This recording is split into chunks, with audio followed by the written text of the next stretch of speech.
Brought to you by Agilus Diagnostics.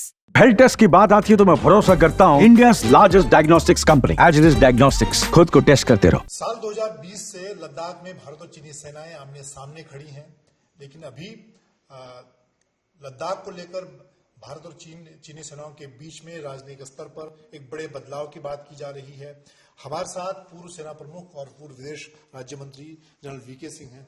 General साहब, आपसे जानना चाहूंगा, एक बड़ी बात की जा रही है कि दोनों सेनाएं डिसएंगेजमेंट की तरफ बढ़ रही हैं। भारत के प्रधानमंत्री नरेंद्र मोदी और शी जिनपिंग के बीच कजान में बातचीत भी होने वाली है। देखिए, एक राजनयिक तौर पर बहुत आपस के अंदर वार्तालाप चल रहा था, कोशिश चल रही थी दोनों तरफ से कि किसी प्रकार से एक ऐसा वातावरण पैदा किया जाए जो दोनों के लिए ठीक हो। हमारी कुछ उसके अंदर जरूरत थी, कुछ चीन अपनी जरूरत के उसमें था, और इससे पहले मिलिट्री स्तर के ऊपर और राजनयिक तौर पर कुछ डिसएंगेजमेंट हुआ पेंगोंग सो के इलाके में। कुछ और इलाकों के अंदर क्योंकि आमने सामने है, इसलिए जरूरी था कि शांतिपूर्ण लाइन ऑफ एक्चुअल कंट्रोल के लिए एक डिसएंगेजमेंट की प्रक्रिया चले। तो अब इसकी घोषणा हुई है और मैं ये कहूंगा कि एक अच्छा कदम है, क्योंकि इसके तहत दोनों देश आपस के अंदर एक सौहार्दपूर्ण वातावरण के अंदर बातचीत कर सकते हैं, और जो हम लोगों के इसके बारे में डिफरेंसेस हैं, जिनको हम सोचते हैं कि ये सही है वो गलत है, वो सोचते हैं, तो उनके ऊपर बैठकर शांतिपूर्ण तरीके से बातचीत की जा सकती है। मैं इसमें अपने प्रधानमंत्री मोदी जी को इसका श्रेय देना चाहूंगा कि उन्होंने काफी कोशिश की कि एक शांतिपूर्ण वातावरण तैयार हो, क्योंकि 2020 में जिस तरीके से वातावरण बना वो शांतिपूर्ण नहीं था। और चीन की एक जो कोशिश रही है कि दूसरे इलाके पकड़ लो, एक एक्सपेंशनिस्ट उनका रवैया रहा है, तो उसको देखते हुए जरूरी था कि भारत उस समय सत्य के साथ पेश है, वो आए।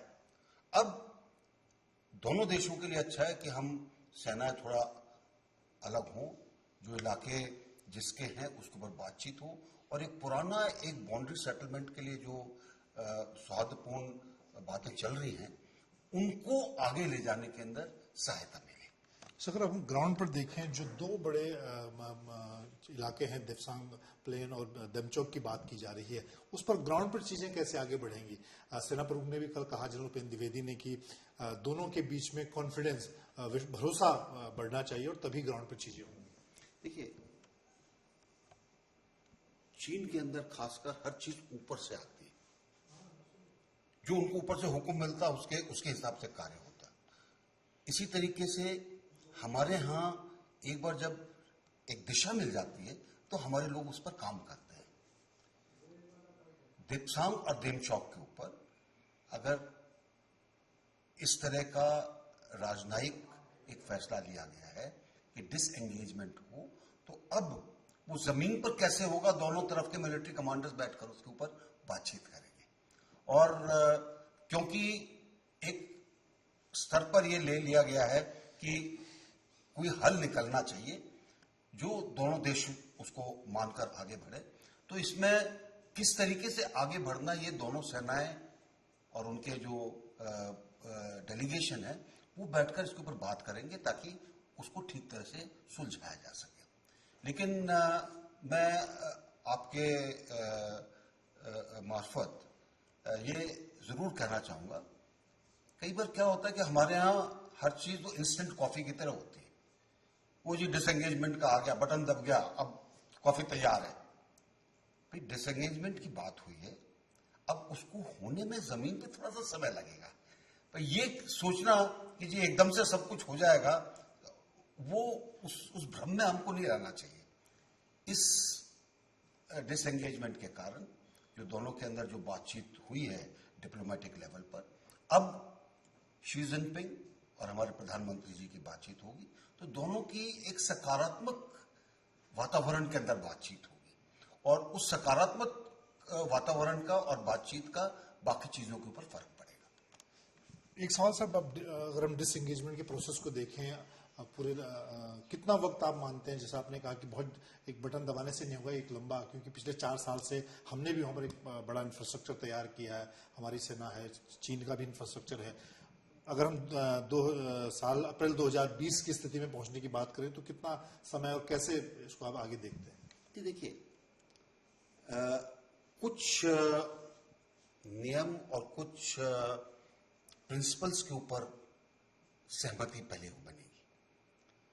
वो प्रिंसिपल्स क्या होंगे, वो जो भी राजनीतिक दिशा मिलेगी दोनों तरफ से, उसको लेकर जो सेना की जो डेलीगेशंस हैं वो बैठकर उसके ऊपर सोच विचार कर बातचीत करेंगे। उसका क्या रूपरेखा होगी आज कहना मुश्किल है कि जी वो जो हमारा सब कुछ छूट जाएगा या उनका सब कुछ छूट जाएगा, वो आज कहना मुश्किल है। वो तभी उसका पता चल सकता है जब एक बार राजनीतिक दिशा लेकर जो आपस के अंदर जो फैसले किए गए उसको लेकर दोनों सेनाएं अलग अलग तरीके से उसके ऊपर बातचीत करें और उसमें से जो निकल कर आता है उसको फिर आगे लेकर चलें। आप इसको भारत के लिए राजनीतिक तौर पर, सैन्य तौर पर एक भारत की जो दबाव या भारत की रणनीति रही है उसकी जीत मानते हैं आप? बिल्कुल, मैं मानता हूं कि इसमें एक बहुत सफल राजनयिक कार्य हुआ है और इसीलिए मैंने कहा कि मैं श्रेय प्रधानमंत्री मोदी जी को देना चाहता हूं कि उनकी एक सोच थी कि तनाव कम होना चाहिए। जब तनाव कम होता है तभी आप एक विकास के मुद्दों को आगे ले जा सकते हैं और जो हम एक विकसित भारत की बात कर रहे हैं वो विकसित तभी होगा जब विकास प्राथमिकता लेगा, लेकिन उस विकास की प्राथमिकता में देश की सरहदों के साथ सौदा नहीं होता है।